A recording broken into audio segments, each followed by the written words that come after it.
Hello and welcome to Sports This Morning. I'm Cecilia Omogbe. It's great to have you join us again. I'm Tayo Salam. Always a delight to have you join us to talk sports. I'm Austin Okonakwan.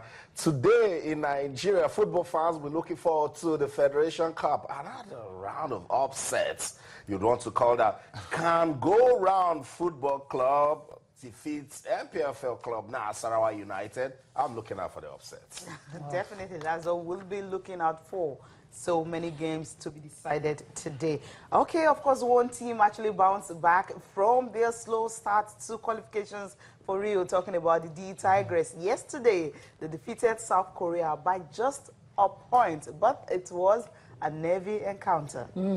A point, 2 points, it doesn't really matter. The victory is what really counts. I'm back on track. And Ezine Kalu is the name on a lot of Nigerian lips this morning. Congratulations to the D Tigers.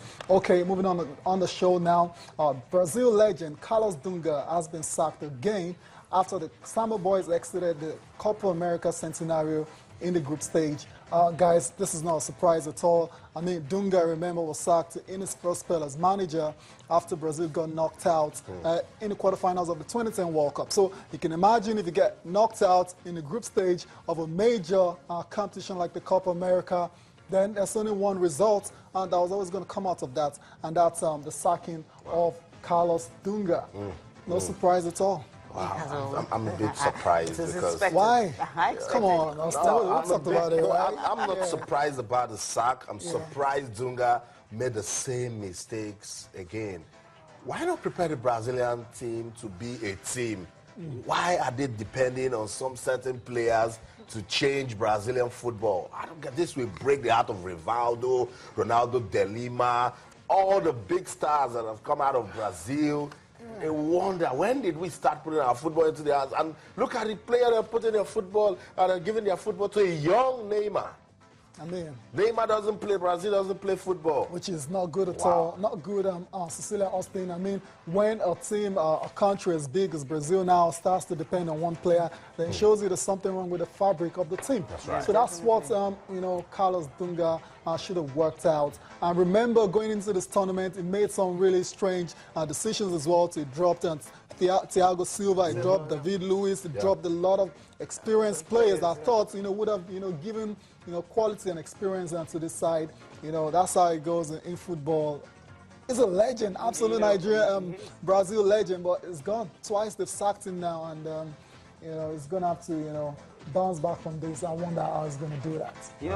When you have a coach who feels he can actually use some inexperienced players, to start a tournament, it's always very, very difficult. I mean, you used some players in the qualifiers for the World Cup. Even at that, they're not even good. I think they're 6th position in that South America qualifying tournament. That's outside qualification zone, which is really another one Brazilians also have to look out for. Now, when you have experienced players and you're not actually giving them the chance, you're giving in young players the chance. I find it okay. Well, if you're going for a tournament, after what happened in Brazil, talking about the World Cup that they hosted, then this should have been another chance for them. But he just couldn't do this. The last time he was fired, I think it was when they lost against Netherlands. Yeah, right? That's at the World Cup. Yeah, they lost against Netherlands. But this time around, no, they actually exited the championship in the quarterfinals.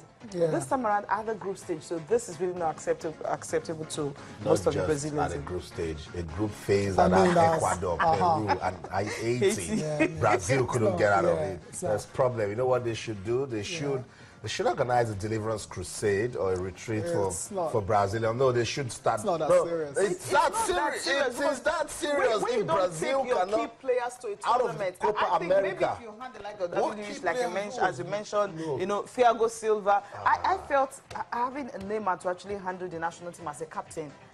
I felt that was the decision he made. I felt that's not the right decision to make because you still have a Thiago Silva who is playing very, very well. I mean, he's a regular player in his club. We've seen what he's done with PSG and all that. So that's a player you just can't write off. You can't write a player like that off. David Luiz, fine, we know he makes his mistakes and all that. You also cannot write such a player off. Part of corrective measures. You might just say, look, these guys are not giving me what I want. Yeah. And then maybe Cecilia pressure comes comes into it. So like, will I be able to talk to this guy? This guy is understand that. I don't know. No. It's not his guy. Will he be able to talk? Players are funny. ego comes to play. And at this moment, he's trying to transform Brazilian football. He got into a state of emergency. He wants to have players that we just tell, move this way, move that way, go this way, and then they go. And then he thought about it that, look, these players guys, don't go that way. They don't fit my plans. I mean, that's what coaches do. They have to make, these decisions. But when it doesn't go your way, and when you crash out of a major tournament in the group stage, then, those decisions come back, to haunt you. And that's what we're seeing. Dunga's laid his bed, and so he's going to have to lie in it now. Hopefully, he can bounce back really well, because I think, he has what it takes, to be, a fairly successful football manager.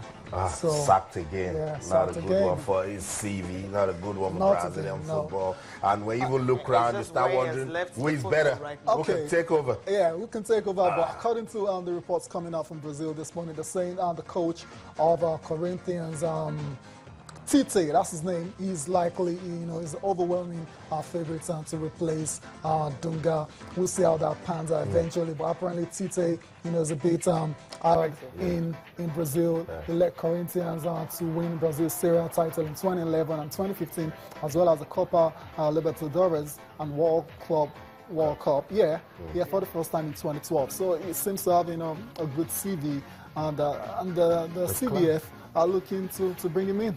Okay, that's the club. We'll wait and see what he can do with the country's football, because right there it's serious business.